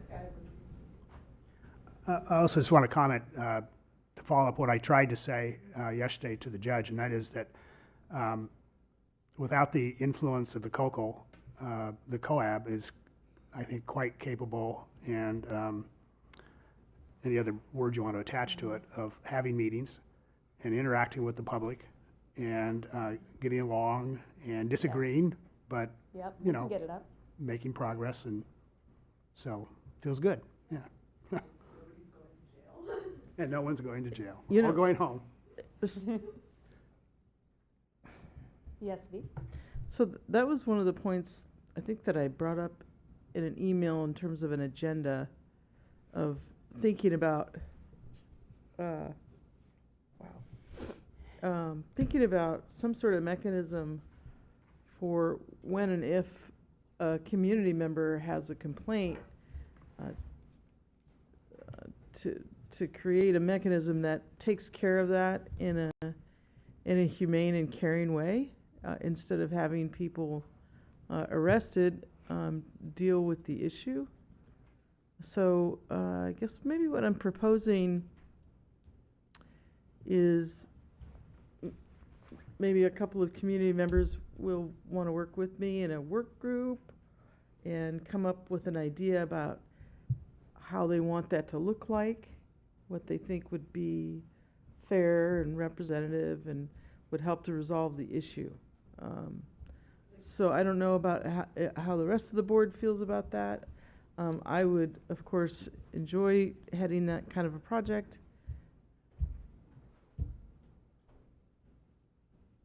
I think it's fine. Yeah. I have You no problem know, with it, you yeah. want to do that. We have As some long as we common understand the public ground meetings law. rules right now, but I think that they're just for COAB members. And maybe you and the people in the community that work with you can create some kind of something Yeah, for everybody. okay. Mm-hmm.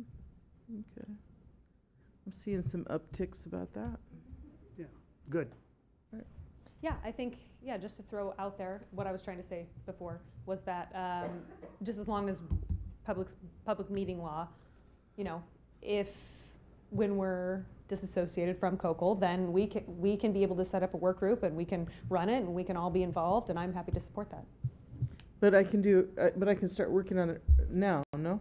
Yes. I don't think work groups need to abide by public meeting laws. I mean, you can announce that you're having a meeting so people can come, but I don't think you're obligated. Okay, all right then. So I'll just contact. That's my legal opinion. I'll just contact Mandy, and so that way we can put it up on the COAB. Not we, you obviously. Mhm, right. All right, thank you. Okay. I noticed that we have a hand, but I'm wondering if maybe we want a 10-minute break and then we can go into public comment. Do we want a break? Is that, no, we don't want a Finish break? But clarification on the 10th, does this group want to discuss what that agenda might look like, or were you saying you were going to work on that offline? Can we do that offline? Yeah, we'll work on it. Yeah, we'll do it. We'll figure it out Okay, ourselves. Thank you. This is public comment. This is just to ask about this actual process here. I remember you mentioned, Dr. Rochelle Silver, about whether the subcommittees can meet again. So is there a possibility of Yeah. meeting as subcommittees in addition to just once a month, general council, or is there just these action groups Yeah, instead? we'll set, the accountability subcommittee will be meeting in November. Yeah. Yes. And hopefully the mental health committee will, and we'll talk to Jimmy about the community engagement piece. The executive committee will also be meeting once a month as well. The executive committee is a problem right now. It only has 2 people, and one person is working, and so I don't know when it is you think you're going to meet. Yeah. Or if you wanna add well, people. I would say, well, V will be joining Portland Commission on Disability, and she will be on the board with PCOD, and if that happens, then she would be able to join the executive committee, Well, let me, right? Is that correct? well, If you kept the existing structure, Well- I think that's currently your seat, Philip. let me comment on that. There is no existing structure. It was because I was involved in the formation of, to some degree, loose degree, of the structure of the executive committee in terms of where its members would come from. But it was never approved by the COAB. It's not in the bylaws. Frankly, the COCO imposed it upon us, and we tried to change it, and we were told that's the way it was going to be. So we're not bound by the settlement agreement or bylaws or any motion we've ever passed as to what the executive committee looks like. So we get to decide that. I don't think tonight's the right time, but we get to decide that. So then, what I see, the real issue then becomes, how many committees can you sit on? Here we go again. I've always been a proponent of, look, if you want to be on 3 subcommittees or 15 subcommittees, fine, because the whole role, in my view, of the COAB is to hopefully have the relationships or build the relationships in the community so people give you that input, right? And so it's about working with the community. So, because the argument has always been, well, there's going to be too much voice from one person, right? But if that person's actually doing their job of creating those relationships in the community, then that argument falls to the side, to the wayside. So, so I'm gonna. This is me being bold. I really think we should think about loosening those restrictions. So. Well, at this point, because we are lacking in members, I think we should be very flexible. So I think, yeah, I think that's fair. It'll take a bylaw. I do understand. Oh.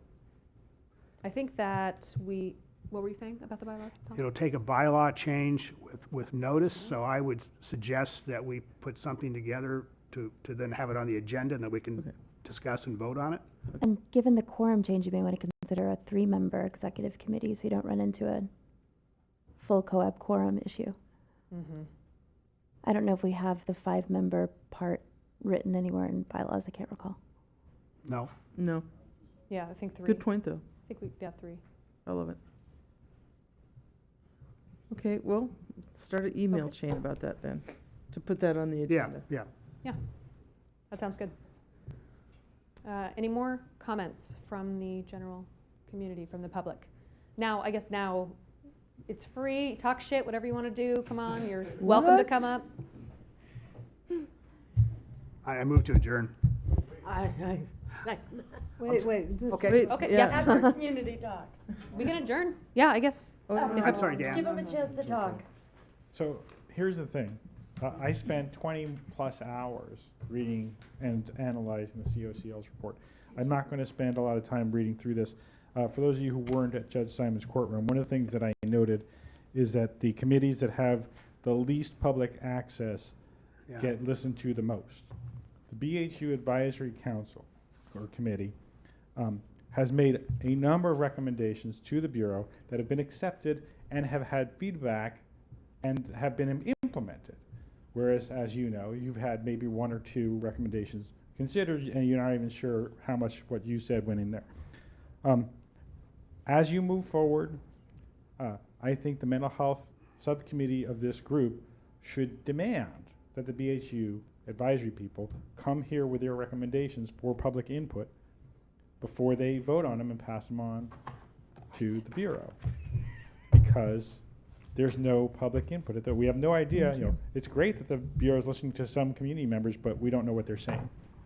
Yeah, that should be added to the next agenda as well. Okay. For mental health. Thank you for bringing that up. No problem. We also we highlighted some kind of outrageous stories that we found in there. One of the things was there was a civilian who was run over with their bicycle, and the Bureau stopped investigating the case because the Commander Hendry, didn't think it was deadly force. That was actually in the DOJ report. Now, that was not in the COCL's report, but both of them talked about Chief O'Day, who, as I hope you all know, has been indicted now for the shooting that happened, although we don't know what's happening with the investigation because the IPR got a late start because nobody bothered to inform them that the chief had an off-duty shooting. In general, and in summary, I did send this 9-page document, or at least a link to it, to you through Mandy. It's to some of you, whoever I have the emails for. And I think Portland Cop would be appreciative if there are portions of our report that you want to try to pull together and forward I know you can't meet between now and the 31st, but if any of you as individuals want to look at these and see the parts of it that you agree with and forward it on to the COCL, I think would be great.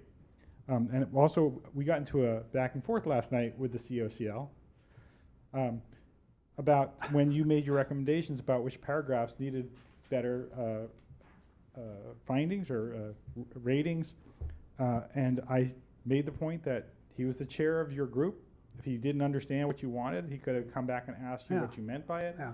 And he got very defensive and said and this whole overarching theme of the judges hearing was how we're going to meet and talk with each other. And I said we need to do active listening. And what's happening at City Council with the shutting down of people coming in to talk about the police union contract, and what's happening with the COCL and this group a lot, is that they're not listening. They just get defensive and they start arguing. And the previous chair of this body used to argue with people when they get up to the microphone, and I don't think that's helpful. I think it's good to say, I hear what you're saying, and you've been doing that tonight. You, as a group, have been doing that tonight. I hear what you're saying, and this is what I think about it, without putting people down or arguing with them or spending a whole time going back and forth. So I think that there's some value in hopefully, because in the future, even if it's just the CO and not the COCL in the future, and they're not chairing you anymore, they're going to write these reports, and you have to deal with them.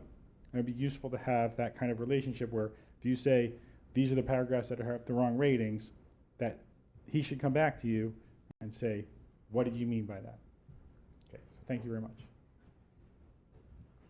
Thank you, Dan. Calais?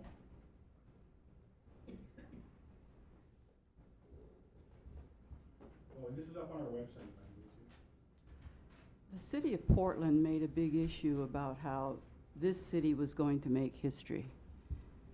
In the history of police reform, this city would make history.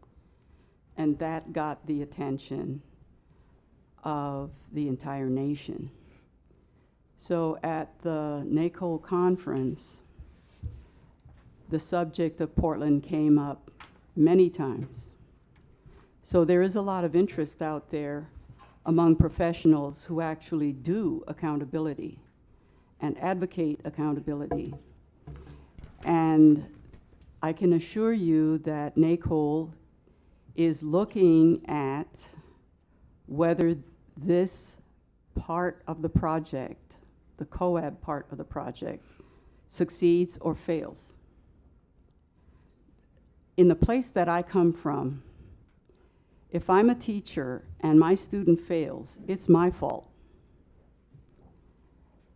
What I want to say is that I see no way for the city to succeed when the COAB fails. There's no way for the US DOJ to succeed when the COAB fails. I see the concept that community input all across the United States, everybody in professional attitudes toward community, everybody says the path to trust is with the community. I have no idea what's going to happen next.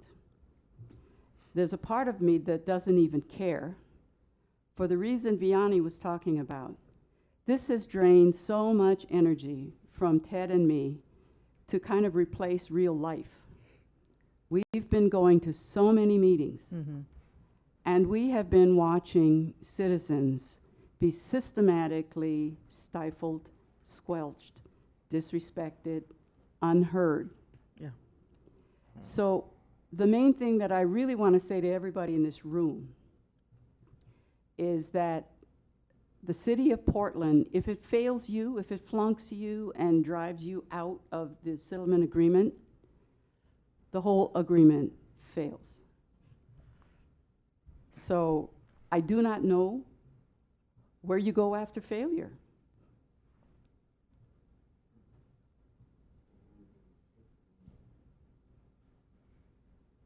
V, did you have a response Yeah. to Calais? I wanted to respond to that.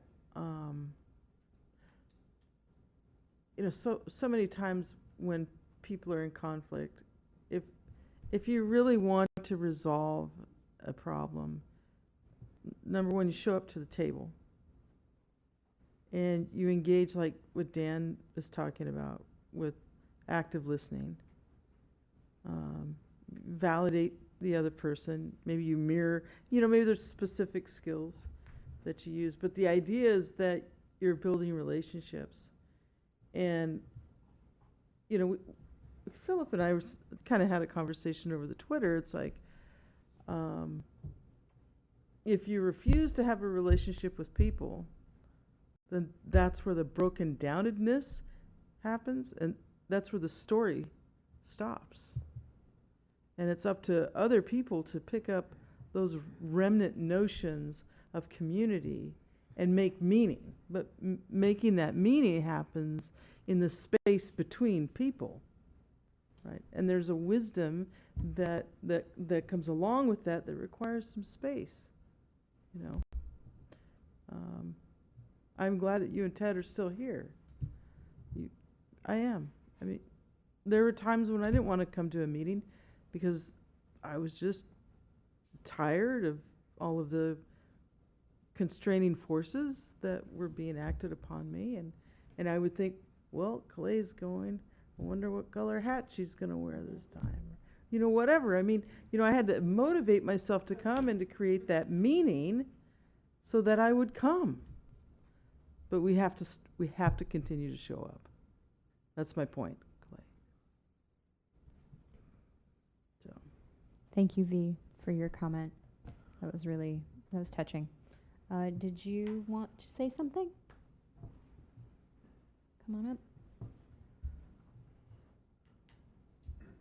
And yeah, I see your hands up, and I'm just making sure to pass it around the room.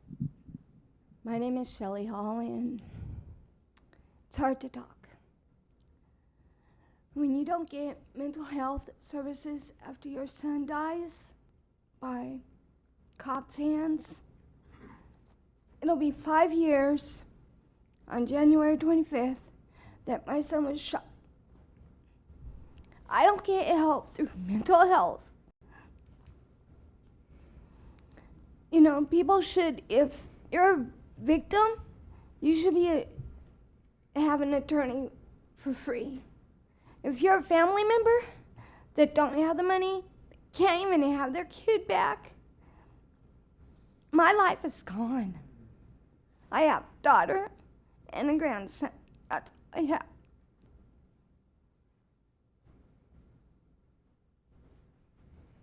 I'm going to say something. So, Shelley, I know your story, and we have talked, and I know the story of Brad Morgan from my view as a community member. And I think that's one of the reasons why I really pushed tonight. I'm not much of a pusher, but as much as I did, to have the accountability subcommittee called the accountability subcommittee, because we're looking over policies and different really innovative ways to address those needs that are in the community. Because every time somebody gets killed or there's an excessive use of force by the police, not only is the primary party injured or harmed, but as well other people in the community are harmed and traumatized and have a sense of victimization, right? And I have been doing work around that area, and I'm in the process of creating with community members a system that attempts to address that.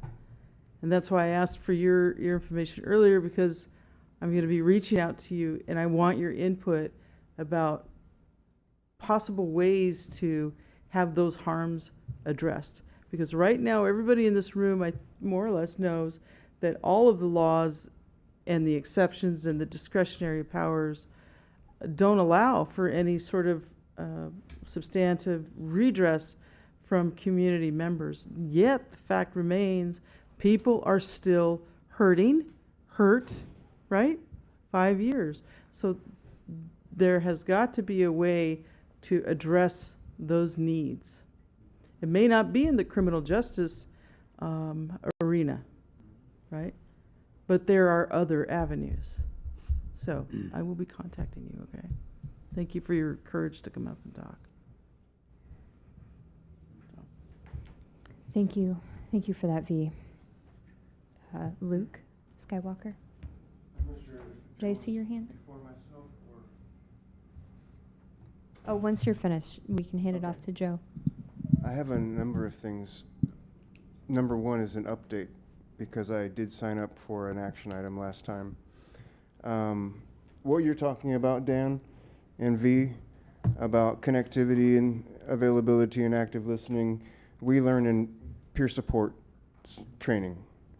I have been trained twice in peer support and once in peer wellness support, and the update is that I said I would reach out and engage with Disability Rights of Oregon's attorneys about legal representation. And pardon me, I have not been able to do that yet. But the other action item about reaching out with the peer leaders in Oregon of these numerous coalitions that are forming or reforming, I was able to. And the decision that we reached is that Oregon Consumer Survivor Coalition will take on the grassroots independent voice for advocacy, and the newly reforming Oregon Peer Delivered Service Coalition through Mental Health Association of Oregon, which was formerly Mental Health America of Oregon, will take on the workforce aspects, so creating more jobs for peers in recovery. So the decision for this piece of community and police resolution and peace working didn't seem to fit in either one of them, just because they don't have the capacity right now to take that on. So the decision that we reached was that the organization which I founded in 2001 and incorporated with the state of Oregon and Washington in 2012 could take that on. And currently we are preparing a group exemption letter so that all organizations within our shelter will have 501c3 status. So currently we don't have the ability to get the large grants for program development and training, but we are working for that. And an idea earlier raised to have this community activation and engagement, grassroots, independent, nonprofit organization, that's exactly what I'm doing. I hope that we can talk aside, or the next time we meet, to see if potentially my organization has the capacity to help fill this need. Yeah. Because I think we can help each other out. And this is about the community. This is about re-empowering the peoples. Yep. Definitely. My organization's name is Global Community Designs. Designs doesn't mean architectural drafting schematics. It means the big picture, our dreams. Connecting disconnected communities. Yes, reconnecting, definitely. Global community design. And the area that is involved with peer support and drug and alcohol, mental health support and advocacy is called Ripples of Wellness, because we are championing the ripple effect. Thank you. Thank you. All right, and before we move to Joe, I'd like to respond to your comment, and I really want to your comment, I want to apologize for your loss, and I know that saying I'm sorry is not enough, and I can never express what you're feeling. I just want to recognize what you're feeling and say that we're here for you, and we're trying to make change. We're trying to do police reform. So thank you for sharing. That was very brave. Okay, Joe?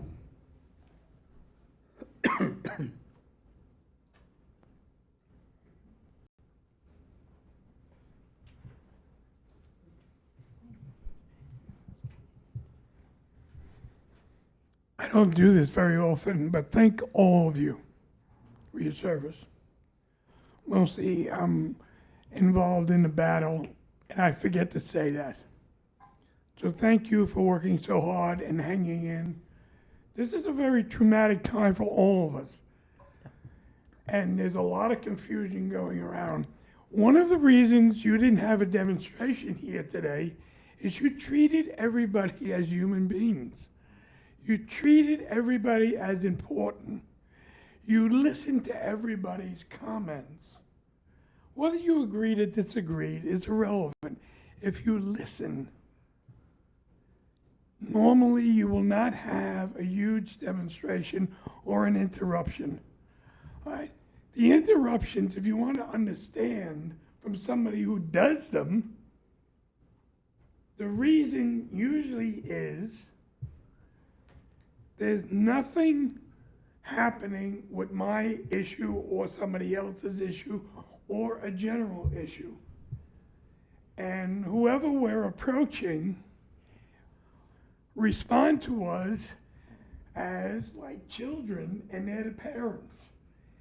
And that's aggravating. So as that builds up and there's no direction for people to go, you're going to have an explosion. I mean, we all learn that. I mean, I lived through the 60s and 70s, and I was active in the 70s and 80s and 90s. There's nothing new here. The people that are sitting at these tables, you're all good human beings, and you treat people well. So why there's nobody sitting on your floor interrupting things? So thank you for that. I don't do that enough. When I get to be 75, my resolution is to do that more, to say thanks more.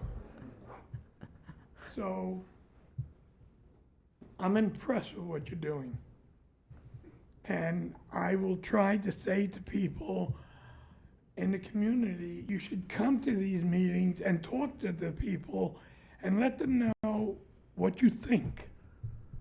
Because the worst possible thing, and I said this before, is for this group to become isolated from the community. And all you hear from is people over and over again, like you did tonight. So it's up to us, I guess, to bring in more people and have you listen to them. Even if they disagree with us and they don't like us, we'll drag them in. No, definitely. I think know? I think the more they disagree, the more we can learn. Yes. So thank you for your service. You're People say that to me all the time with wearing my veterans hat. Thank you for your service. And I said, I hope you're talking about what I'm doing now. So thank you for your service. Very important. And I know when you're driving home or you're going home by bus and you're sitting there saying, why am I doing this? I do it for my grandchildren. That's what I do it for, not me. I'm not going to see the things that I worry about happen. Yeah. But my grandchildren will. I'll do it for your grandchildren too. So yeah, thank you very much. Thank you, Joe. And I would like to respond to what you said. And never apologize for who you are as an activist.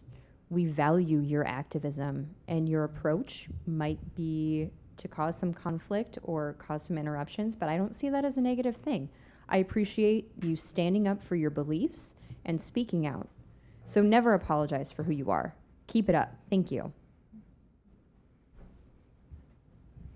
Okay, are there any more comments before we close? Anybody else? We did well tonight. Yeah, a round of applause for you all. Thank you so much.